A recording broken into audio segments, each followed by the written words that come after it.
de la nature romanesque de la vie psychologique. C'est un triste roman que celui de nos esprits. Il arrive même que la fiction se mette à saigner, hurle de douleur.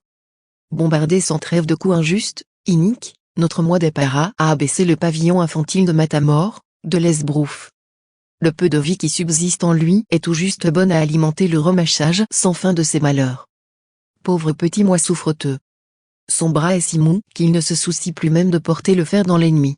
Au fait, quel ennemi? Et si ennemi il y a, est-il réel ou imaginaire? Réel ou fictif?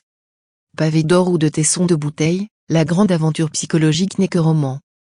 Qui est l'auteur du polar raté? Qui tient la plume de la fiction? L'auteur du roman? Bibi. Moi.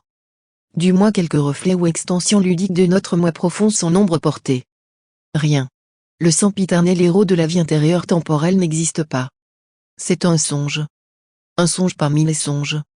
Un songe qui se songe lui-même.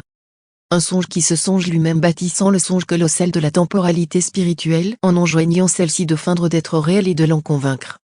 La présente considération participant du songe. La main qui remue les doigts du songe se résout en un doigt remueur de songe. Incommensurable légèreté de ce rien. Objection de l'auditeur. Pourquoi m'intéresser à rien? Point d'exclamation. Rien c'est rien. Foule aux pieds ce qui s'impose à ta raison comme évident. Radieux raisonnement.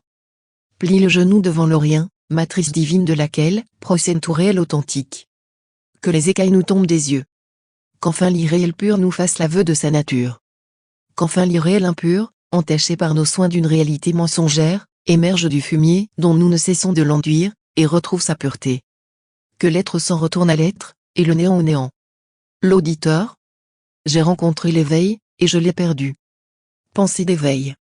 Pensée de rencontre. Pensée de perte. Pensée de jeu. Rien. Seul un bouchon flottant sur l'eau peut en appeler à la bascule d'enfer et elle fait pour les sauts vers le rien au bras de tulle d'un coup d'épaule allègre, envoyer promener l'astre sublime autour duquel gravite ma vie. Et que la pertinence philosophique la plus fine, la plus aiguë cède le pas au mégot radieux expirant bleu au pied du gratte-ciel innommable.